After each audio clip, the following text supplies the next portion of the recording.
Oke, puji nama Tuhan.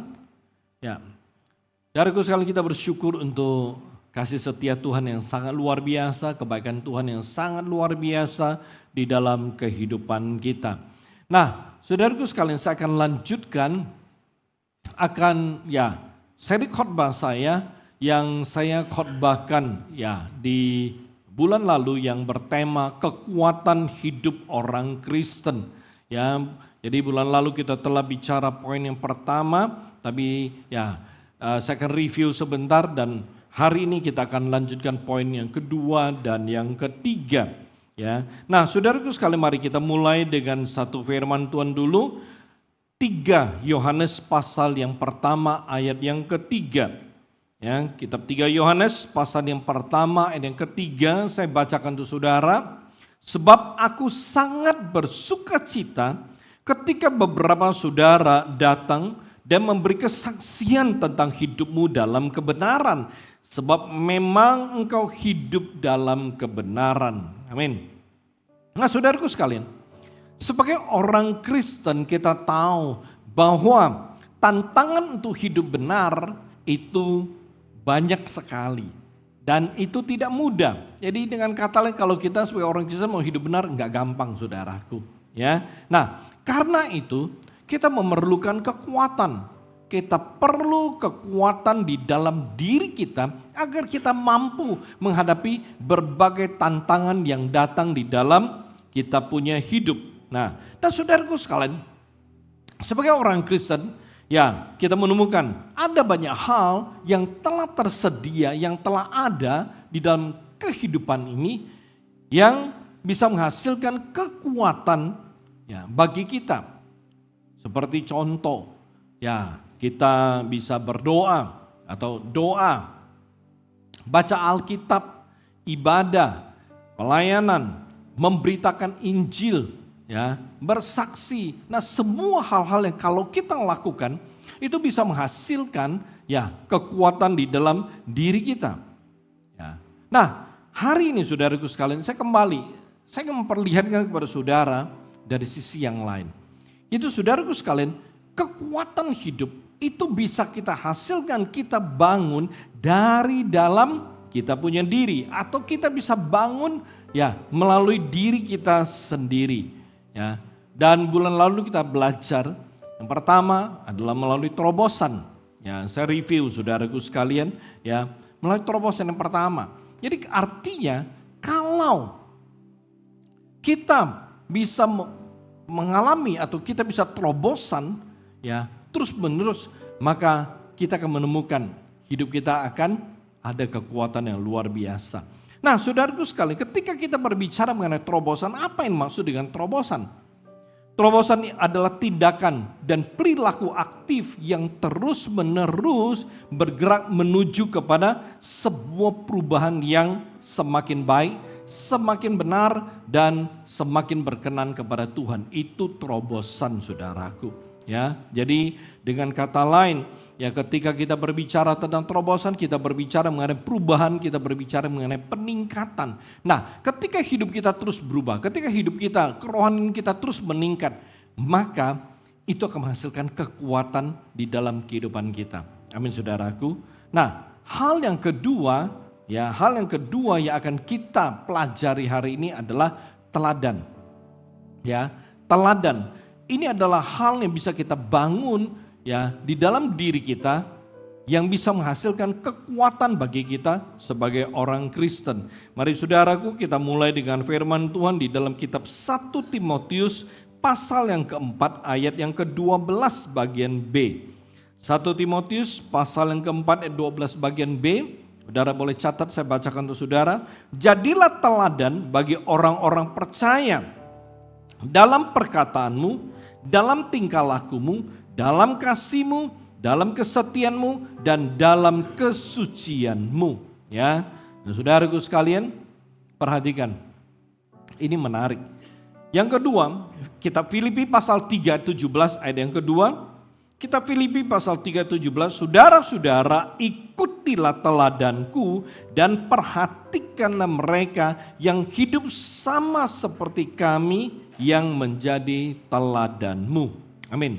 Nah, saudaraku sekalian, bagian kedua atau poin yang kedua ini saya percaya ya akan menjadi kekuatan bagi diri, bagi hidup kita kalau kita memang membangunnya di dalam diri kita. Nah, ketika kita berbicara mengenai teladan, saudaraku sekalian, saya mau langsung bawa saudara untuk melihat apa yang dimaksud dengan teladan. Karena pada saat saudara mengerti apa yang dimaksud dengan teladan, maka saudara akan mudah sekali untuk mengerti apa yang saudara harus lakukan. Oke, definisi teladan yang sederhana adalah kesanggupan. Kesanggupan untuk memberi dampak dan pengaruh positif. Perhatikan, pengaruh positif, bukan pengaruh negatif. Ya, kalau pengaruh negatif itu bukan teladan, ya. Nah, saudaraku sekalian, teladan adalah kesanggupan untuk memberi dampak dan pengaruh positif kepada orang-orang di sekitar kita melalui kita punya perkataan, kita punya tingkah laku atau perbuatan, sikap kita, kasih kita, kesetiaan kita maupun kita punya kesucian atau kekudusan. Ya, nah ini teladan. Jadi artinya apa saudaraku sekalian? Artinya bahwa keteladanan ini merupakan kemampuan kita untuk memancarkan, kemampuan kita untuk merefleksikan sebuah karakter, wibawa dan juga karisma yang positif. Ini menjadi hal yang sangat penting bagi kita hari ini sebagai orang Kristen. Ya. Kenapa? Karena ketika kita berbicara tentang teladan, kita menemukan bahwa teladan itu juga merupakan sebuah kualitas hidup kita yang menunjukkan karakter yang benar. Teladan adalah kualitas hidup kita yang menunjukkan karakter kita yang benar. Jadi saudaraku sekalian, waktu orang melihat teladan kita, waktu orang mengakui teladan kita, itu maka orang mengakui bahwa kita punya hidup itu punya kualitas. Ya, kita punya hidup itu punya kualitas. Kualitasnya apa? Karakternya benar. Saudaraku sekalian, perhatikan, karakter adalah sebuah tanda diri kita dikenal sebagai orang apa. Ya, saya pernah khotbahkan kayaknya mungkin tahun lalu.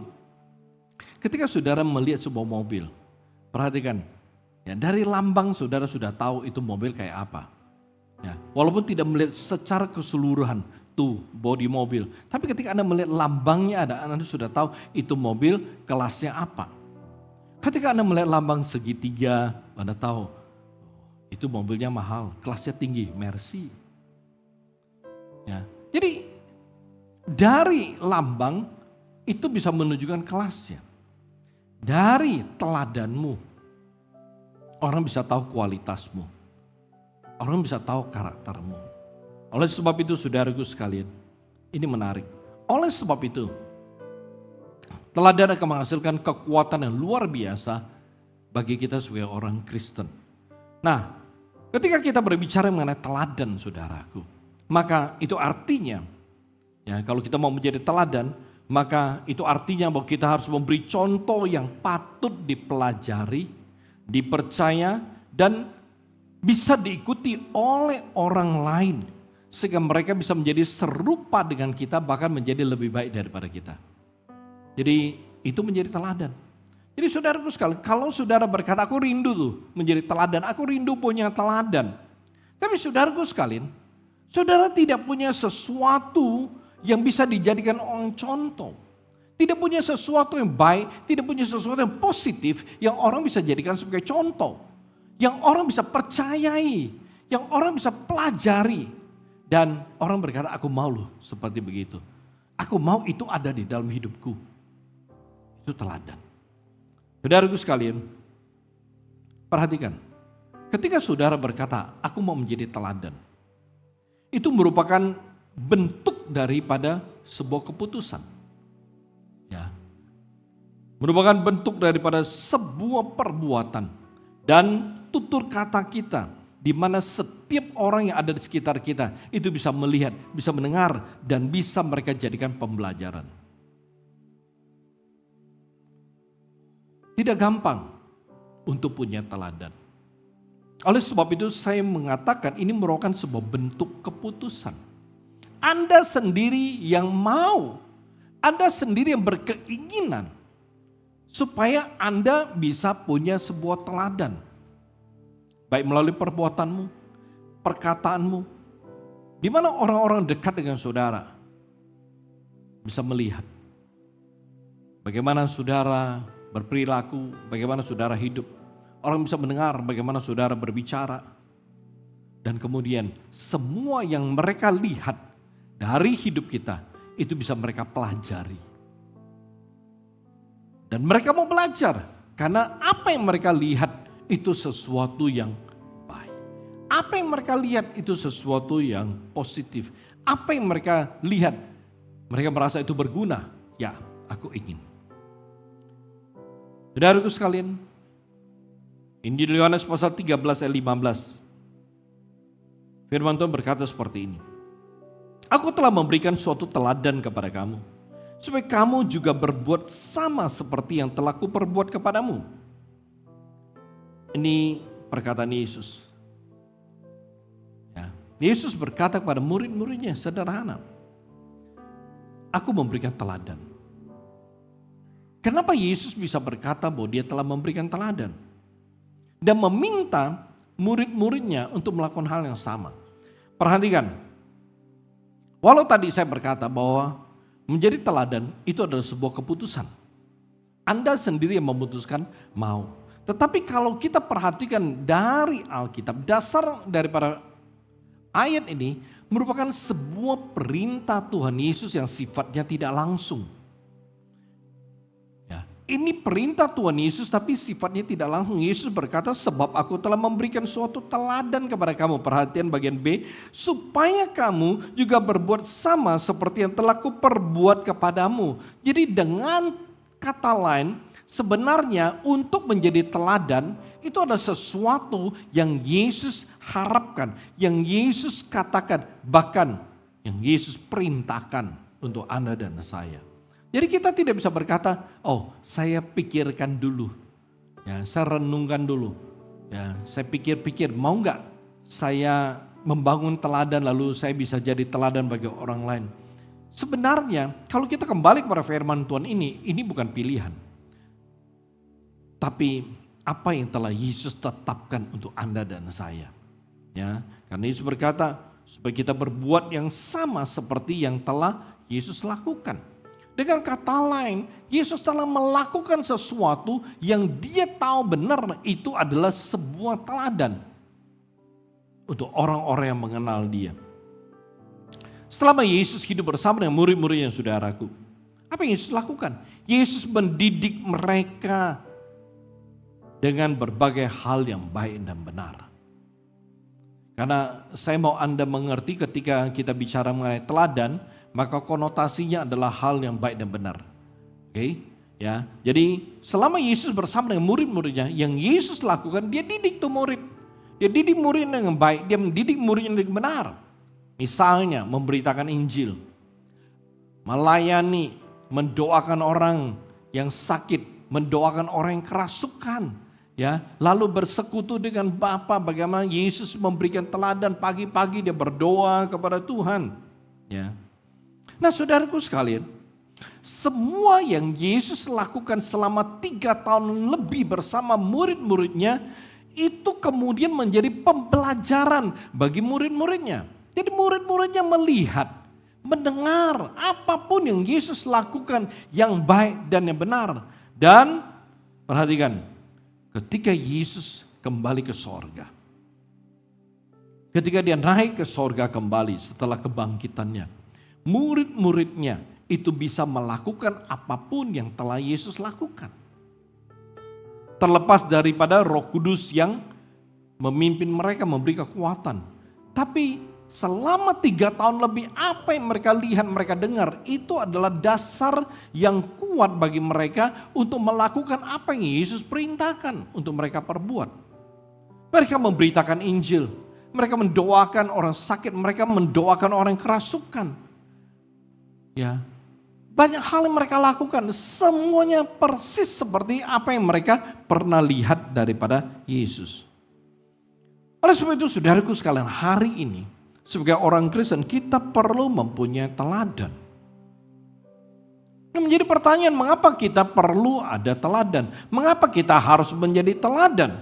Saudaraku sekalian, sebagai orang Kristen kita harus mempunyai teladan. Kalau kita tidak punya teladan, maka kita tidak punya daya pengaruh. Kalau kita tidak punya daya pengaruh, kita nggak punya kekuatan, saudaraku.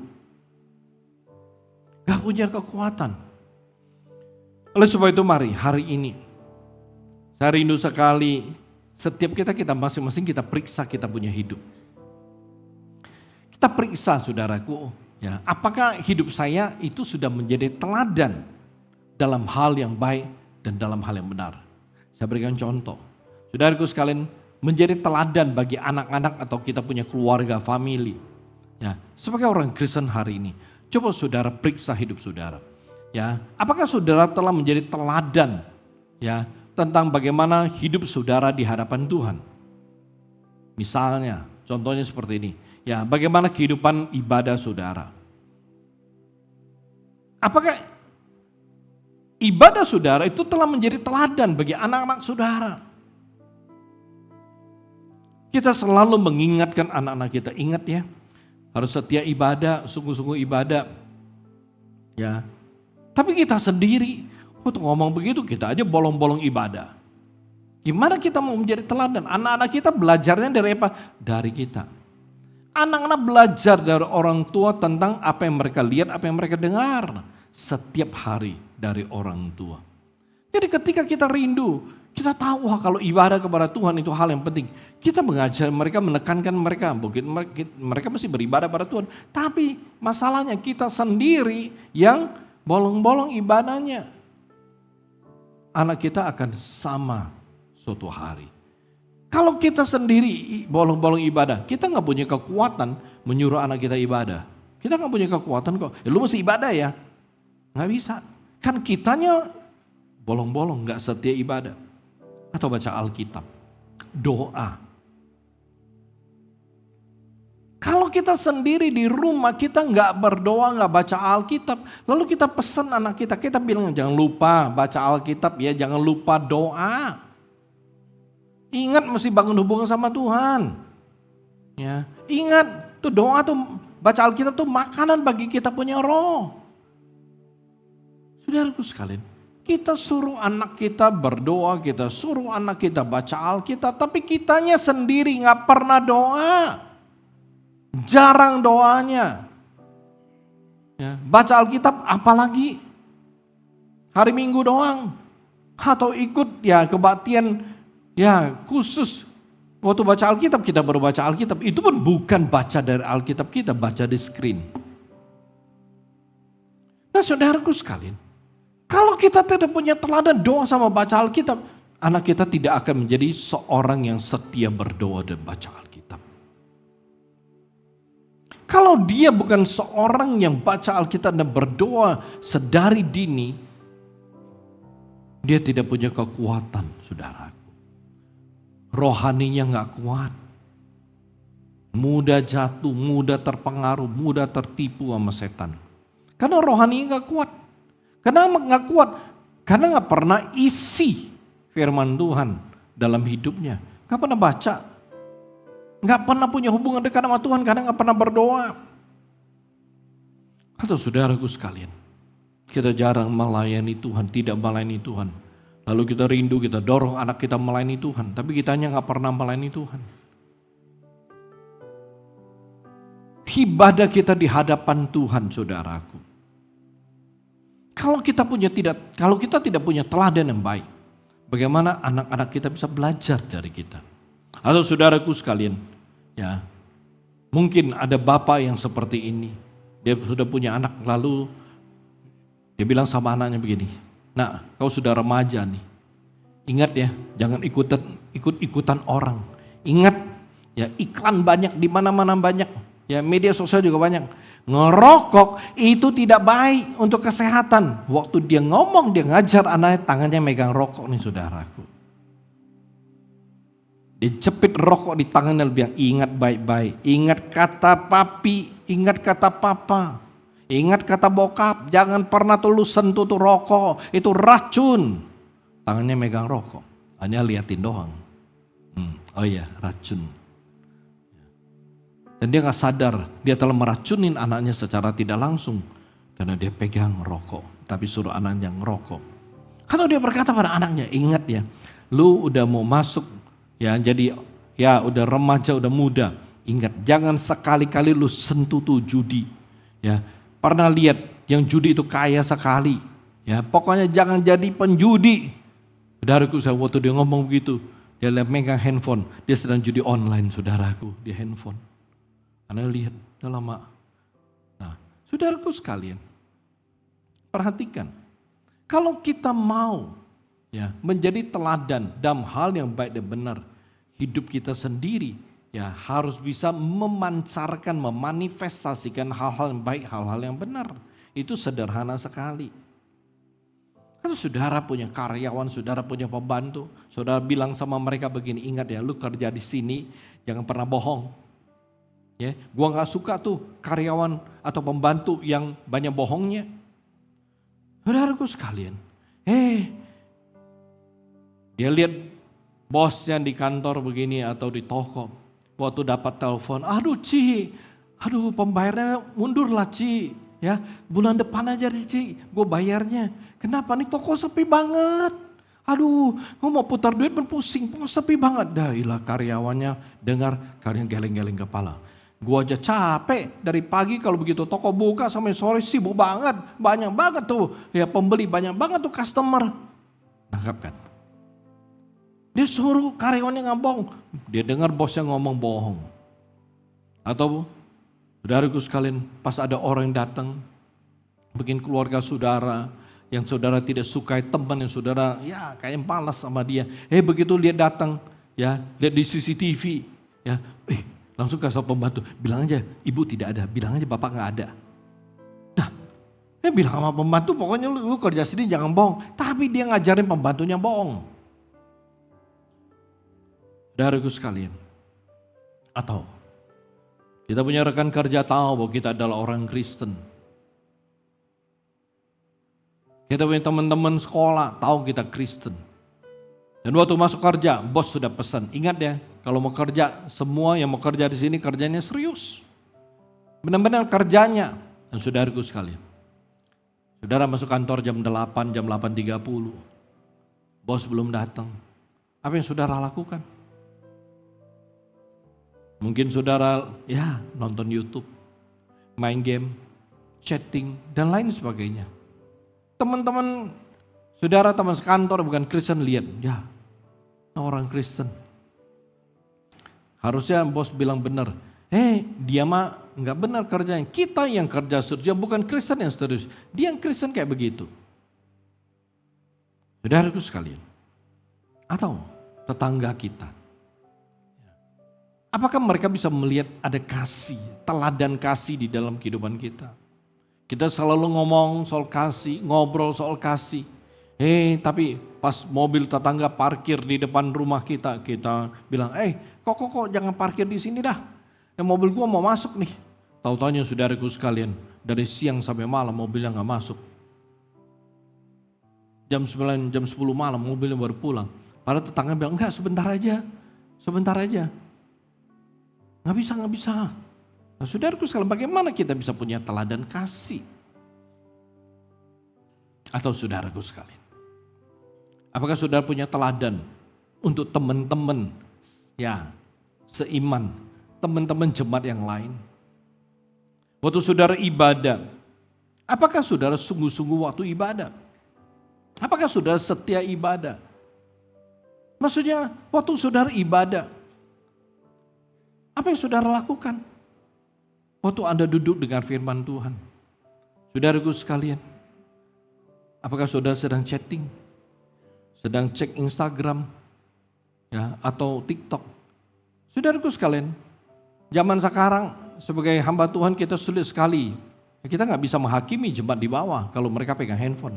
Kenapa? Karena Alkitab elektronik rata-rata sudah dipakai oleh jemaat. Pakai Alkitab elektronik. Lalu bukan hanya itu. Banyak jemaat catat khotbah melalui pakai handphone. Saya catat khotbah pakai handphone juga kadang-kadang. Jadi kalau jemaat dari bawah pegang handphone, saya nggak bisa menghakimi. Nggak tahu ngapain, main-main handphone dan lainnya. Saya nggak bisa menghakimi. Yang tahu siapa? Yang tahu hanya saudara, Tuhan, malaikat sama setan. Yang tahu apa yang saudara lakukan.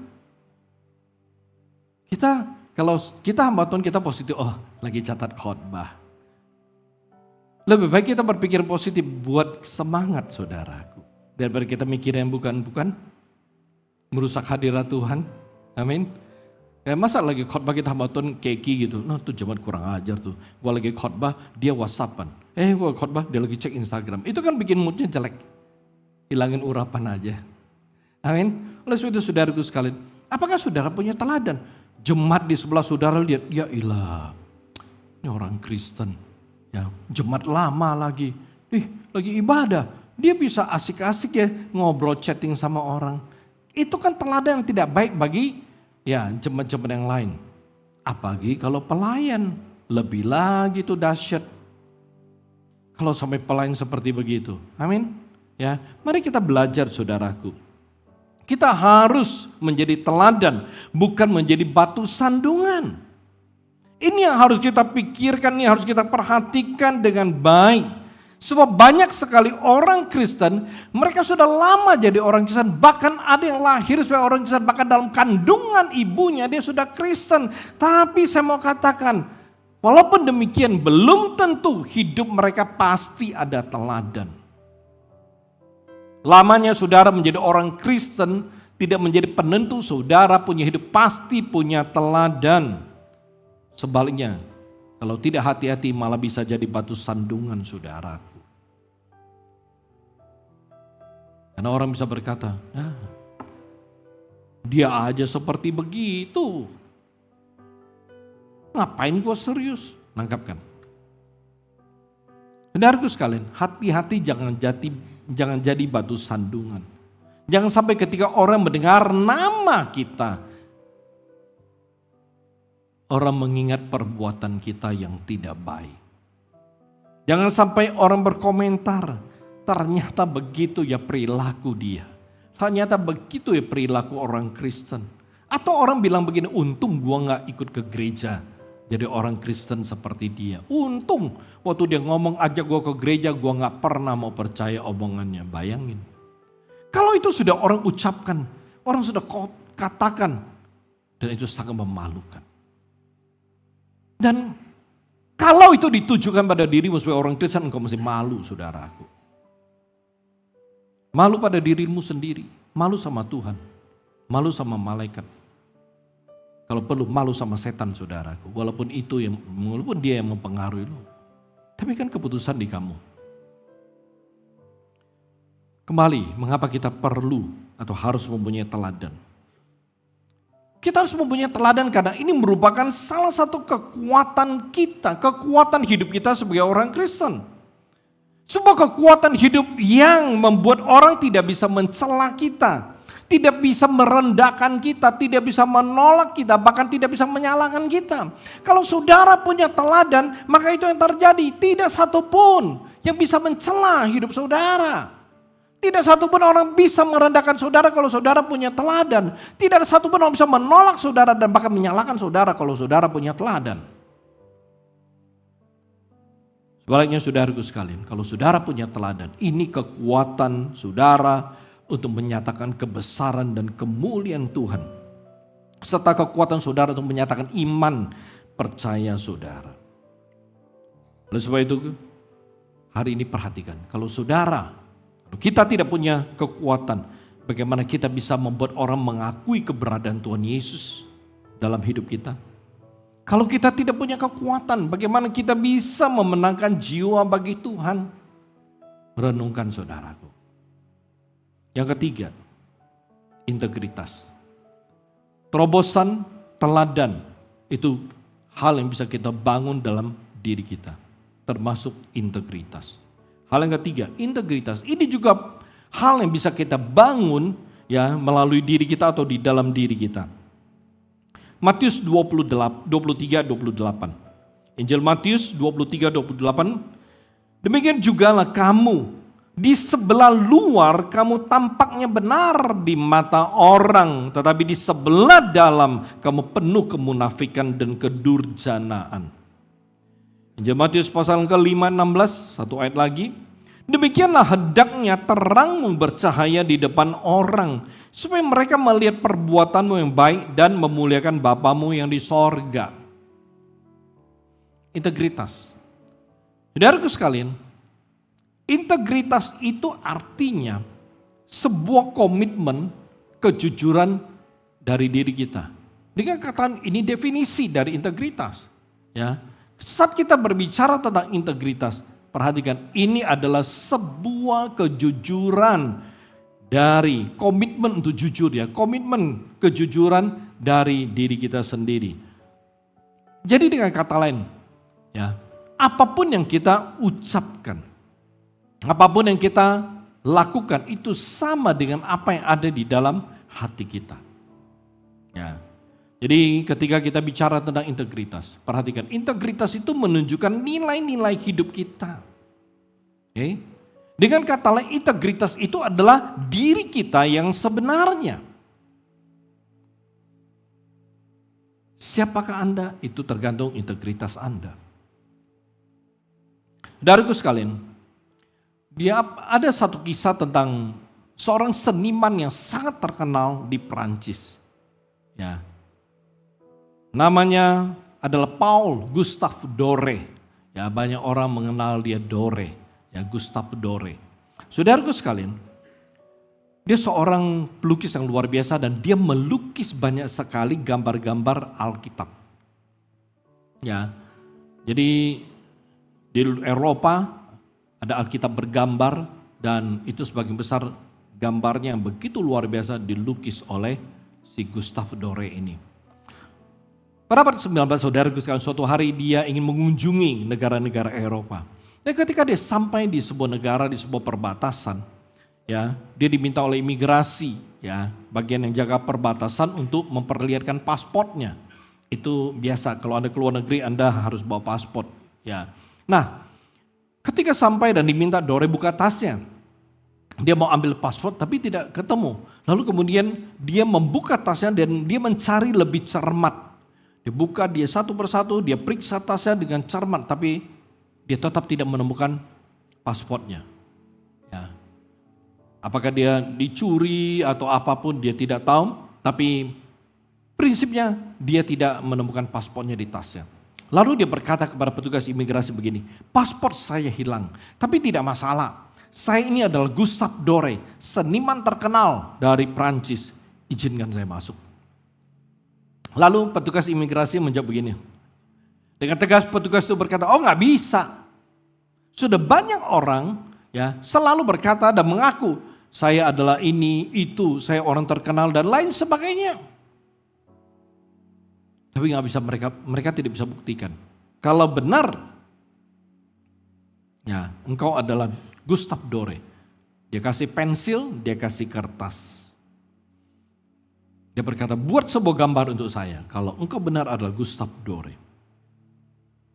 Saudaraku sekalian, dengan senyuman, ya Doré menerima pensil dan kertas dari petugas itu.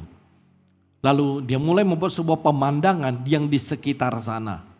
Saudaraku sekalian, waktu petugas itu melihat gambar yang dibuat oleh Doré, petugas itu berkata, sekarang saya benar-benar yakin bahwa Anda adalah Gustave Doré, seniman yang terkenal. Lalu dia mengizinkan itu seniman masuk ke negaranya. Saudaraku sekalian, hari ini apa yang saudara refleksikan atau pancarkan melalui tindakan atau perbuatan saudara dalam kehidupan saudara setiap hari? Apa yang terlihat? Apa yang orang-orang lihat, apa yang anak-anakmu lihat, apa yang suamimu, istrimu, pembantumu, karyawanmu lihat dari hidupmu setiap hari. Dari pagi sampai sore atau sampai malam. Apa yang mereka lihat? Apakah kita bisa memperlihatkan bahwa apapun yang kita perbuat itu sama dengan apa yang kita ucapkan atau katakan? Kalau kita sebagai orang Kristen, masalahnya satu hari ini. Apakah kita punya tindakan, kita punya perbuatan menunjukkan komitmen diri kita sebagai anak Tuhan? Hari ini, coba apapun yang saudara ucapkan, apapun yang saudara lakukan, itu menunjukkan nggak, memperlihatkan saudara itu adalah orang Kristen, anak Tuhan. Orang menemukan kasih tidak dalam hidup saudara. Orang menemukan kejujuran nggak dalam diri saudara. Orang menemukan kebenaran nggak. Orang menemukan perbuatan-perbuatan baik nggak. Perilaku-perilaku yang benar tidak di dalam diri saudara sebagai anak Tuhan. Atau dengan kata lain, apakah orang di sekitar saudara itu bisa melihat Yesus di dalam diri saudara? Dengan kata lain, begitu melihat diri saudara, mereka melihat seperti mereka, oh Yesus ada di sana. Ini yang saya sebut dengan integritas. Inilah dia integritas. Apa yang saudara katakan, apapun yang saudara buat sesuai dengan jati diri saudara. William Lawrence memberikan sebuah definisi dan berkata, integritas itu adalah integrasi antara kehidupan seseorang dengan nilai rohani yang dia pegangnya. Itu menurut William Lawrence. Integrasi, persamaan, penyatuan antara hidupnya dengan nilai rohani yang dia pegang. Jadi kalau hari ini Anda sebagai orang Kristen, apakah perkataan perbuatan saudara itu sama dengan jati diri saudara sebagai orang Kristen? Jangan saudara KTP-nya Kristen, pakai salib gede-gede, kalung salib, gantungan di mobil salib, pintu salib, kamar salib, yang digantung di tembok, belum lagi yang dipajangin, oh salibnya di mana-mana. Tapi saudaraku sekalian, punya begitu banyak salib, tapi kedagingannya belum tersalib sedikit pun. Karakter jeleknya belum tersalib-salib. Perilaku buruknya belum tersalib-salib. Tapi salibnya ada di mana-mana.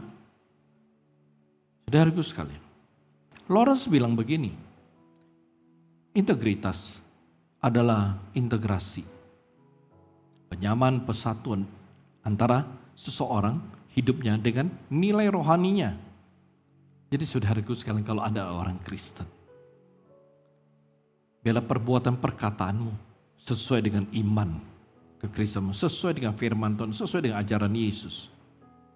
David Jeremia berkata seperti ini, integritas itu adalah memelihara komitmen saya sekalipun keadaannya telah berubah setelah saya membuat komitmen itu. Artinya apa?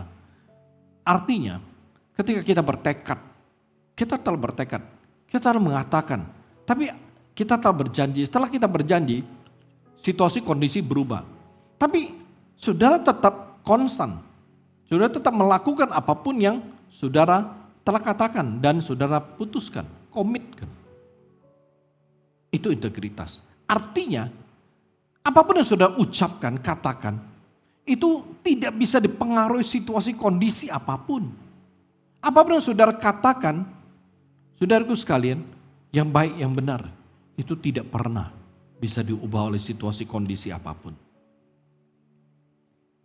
Oleh sebab itu saudaraku sekalian, sebagai orang Kristen hari ini, di dalam kehidupan kita, kira-kira apakah orang-orang di sekitar kita itu bisa melihat dengan jelas kita punya hidup, perkataan kita, perbuatan kita, perilaku kita itu sesuai, benar, lalu kudus dan tidak menyimpang dari pengajaran firman Tuhan. Nah, ini yang harus kita temukan.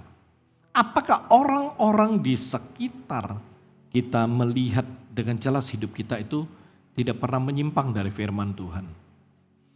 Saudaraku sekalian, itu integritas. Kalau saudara punya integritas, saudara punya kekuatan hidup yang luar biasa. Saya akan bawa saudara untuk melihat satu perikop firman Tuhan. Ini bukan perikop yang baru, tapi saudaraku sekalian, dari sini Saya mengajak saudara untuk melihat bentuk integritas. Galatia 5, 19-24. Kitab Galatia pasal 5, 19-24. Perbuatan daging telah nyata, yaitu percabulan, kecemaran, hawa nafsu, penyembahan berhala, sihir, perseteruan, perselisihan, iri hati, amarah, kepentingan diri sendiri, percideraan, roh pemecah, kedengkian, kemabukan, pesta pora dan sebagainya. Terhadap semuanya itu kuperingatkan kamu, seperti yang telah kubuat dahulu, bahwa barang siapa melakukan hal yang demikian, ia tidak akan mendapat bagian dalam kerajaan Allah. Ayat 22. Tetapi buah roh ialah kasih, damai, sukacita, damai sejahtera, kesabaran, kemurahan, kebaikan, kesetiaan, kelemah lembutan, penguasaan diri. Tidak ada hukum yang menentang hal-hal itu. Barang siapa menjadi milik Kristus Yesus, ia telah menyalibkan daging dengan segala hawa nafsu dan keinginannya. Hei, saudaraku sekalian, di mana kita bisa menemukan integritas? Hari ini sebagai anak Tuhan, sebagai orang Kristen, saudaraku sekalian, begitu kita percaya kepada Tuhan, kita menerima Roh Tuhan. Roh Kudus tinggal di dalam kehidupan kita. Jadi setiap Anda dan saya, Roh Kudus ada di dalam diri kita. Dan kalau Roh Kudus ada di dalam diri kita, maka seharusnya yang terlihat di dalam hidup kita, yang memancar, yang mengalir keluar adalah kasih, sukacita, damai sejahtera, kesabaran, kemurahan, kebaikan, kesetiaan, kelemah lembutan, penguasaan diri. Ini yang harus mengalir keluar, terpancar dari kehidupan kita sebagai anak Tuhan, di mana Roh Tuhan itu berdiam di dalam hidup kita. Integritas. Jangan hari ini kita adalah anak Tuhan, di mana Roh Allah itu berdiam di dalam diri kita, tetapi yang memancar, yang keluar, yang terlihat dari hidup kita adalah keinginan daging. Percabulanlah, kecemaran, hawa nafsu, kemabukan, pesta pora, kepentingan diri sendiri, percideraan dan lain sebagainya. Roh Allah ada di dalam diri kita, tapi perbuatan kita, hidup kita, perilaku kita seperti itu. Itu enggak integritas, saudara. Kalau hidup kita seperti ini, bagaimana kita punya kekuatan? Kalau kita anak Tuhan, tapi hidup kita penuh dengan percabulan, kecemaran, hawa nafsu, penyembahan berhala, sihir, percaya pada ini dan itu, perseteruan, iri hati, dan banyak sekali. Kalau memang hidup kita seperti itu, kita ngomong sampai kita punya ludah kering pun orang tidak pernah akan percaya pada Yesus. Ketika kita hidup di dalam integritas, itu akan menjadi sebuah kekuatan diri kita sebagai orang Kristen. Khususnya kekuatan dalam apa yang kita katakan, saudaraku. Karena orang melihat apa yang kita katakan itu sesuai dengan apa yang kita buat. Apa yang kita katakan sesuai dengan hidup kita. Kalau kita mengajak orang ke gereja, kalau kita punya integritas, kita mengajak orang untuk percaya pada Tuhan Yesus, saya mau katakan mereka pasti akan ikut. Karena ada kekuatan dari apapun yang saudara katakan. Sebab orang-orang sekitar saudara itu melihat bahwa hidup saudara itu ada integritas. Mari kita belajar, saudaraku. Bangun integritas dalam kehidupan kita. Saudara harus memiliki kekuatan. Kalau enggak, kita sulit menghadapi berbagai tantangan dalam hidup ini. Kalau kita bisa terus mengalami terobosan, maka hidup kita pasti akan menjadi teladan. Lalu kalau teladan yang ada dalam kehidupan kita itu begitu nyata, maka itu akan menghasilkan integritas yang membuat kita diakui sebagai sosok yang sangat amat baik dan benar. Ketiga hal ini, saudaraku, terobosan, teladan, integritas. Ini adalah kekuatan hidup kita sebagai orang Kristen yang tidak bisa disangkal oleh siapapun. Lalu mari kita belajar.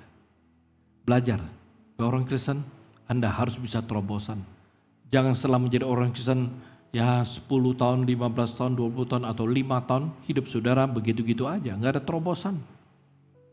Ya, tidak pernah bisa lepas dari hal-hal tidak baik. Tidak pernah bisa lepas dari hal-hal dosa. Nggak pernah bisa lepas dari hal-hal yang cemar. Nggak boleh, mesti ada terobosan, mesti ada peningkatan, mesti ada perubahan dan peningkatan. Saudara berubah tiap hari, meningkat tiap hari. Berubah tiap hari, meningkat tiap hari. Lama-lama saudara akan punya teladan. Dan kalau saudara punya teladan, ya, dan teladan saudara itu nyata, maka itu akan menjadi sebuah integritas diri yang diakui oleh orang. Amin. Belajar 3 hal ini. Kita dudukkan kepala saudaraku. Kita datang kepada Tuhan.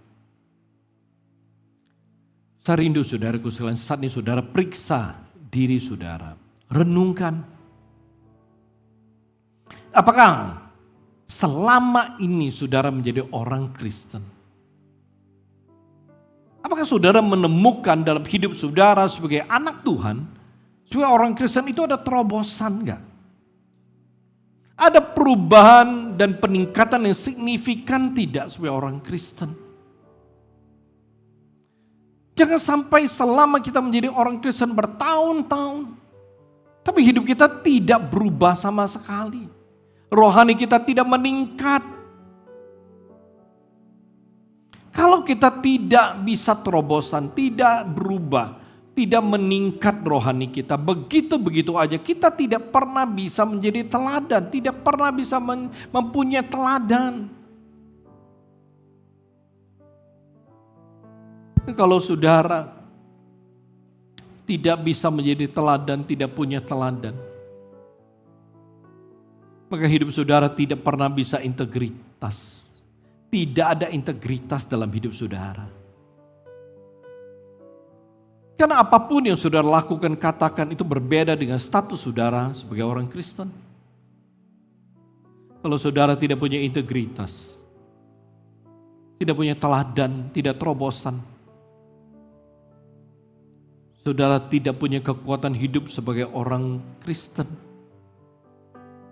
Saudara sulit menghadapi tantangan-tantangan untuk hidup benar, tantangan-tantangan untuk menjadi orang Kristen yang hidupnya berkenan kepada Tuhan, yang bisa berjalan dalam ketaatan kepada kebenaran firman Tuhan. Sulit. Oleh sebab itu mari siang hari ini, mari kita datang kepada Tuhan. Kalau saudara rindu untuk mengalami terobosan, kalau saudara rindu untuk menjadi teladan, punya teladan, kalau saudara rindu untuk bisa integritas dalam hidup saudara, saat ini datang kepada Tuhan. Rendahkan dirimu, datang kepada Tuhan. Minta anugerah Tuhan dinyatakan bagimu. Minta Tuhan memimpinmu, sekali lagi menuntunmu. Dan minta kekuatan untuk taat kepada pimpinan Tuhan. Haleluya. Saya berikan waktu pada saudara untuk berdoa kepada Tuhan saat ini. Datang kepada Tuhan secara pribadi. Akui kelemahanmu, akui kelalaianmu, dan minta Tuhan berkasih karunia atasmu. Kalau kau sungguh-sungguh rindu atau terobosan, engkau minta, maka engkau akan beroleh kekuatan. Engkau minta, maka Tuhan akan datang padamu. Dia akan memimpin, dia akan menuntunmu. Dia akan memampukan dan mengingatkan untuk selalu berubah dan selalu meningkat rohanimu. Datang kepada Tuhan. Jangan malu dan berkata, aku sudah lama menjadi orang Kristen, tapi aku gak bisa terobosan, gak punya teladan, gak punya integritas. Jangan malu. Jangan tertipu oleh setan. Tangan Tuhan Yesus selalu terbuka, menunggu menanti setiap daripada kita yang mau datang kepada Dia. Dia tidak pernah melihat masa lalu kita, Dia tidak pernah melihat kegagalan kita, Dia tidak pernah melihat kesalahan kita. Yang Dia lihat adalah hati kita yang mau berbalik, hati kita yang mau datang kepada Dia. Itu yang Tuhan lihat. Oleh sebab itu mari dengan sungguh-sungguh kau datang kepada Tuhan siang ini. Datang, akui kelalaianmu, dan bertekad mau bisa terobosan, bertekad mau menjadi teladan, bukan batu sandungan. Bertekad mau punya integritas. Renungkan. Haleluya, Jesus, glory, glory. Bapa berdoa saat ini Tuhan, menyerahkan setiap anak-anak-Mu. Mereka datang untuk berdoa kepadamu, mereka datang meminta, mereka datang memohon, mereka datang mengharap. Mereka datang ingin bisa terobosan, bisa menjadi teladan dan punya integritas. Tuhan dengar doa mereka. Jangan lewatkan satu pun dari mereka. Dengar seruan mereka. Dan saat ini Tuhan, Engkau nyatakan kekuatan baru-Mu. Engkau nyatakan urapan-Mu atas mereka. Sertai mereka, tuntun mereka. Supaya mereka sungguh-sungguh mulai hari ini berjalan dalam terobosan. Terus terobosan dan teladan. Bahkan mereka akan punya integritas.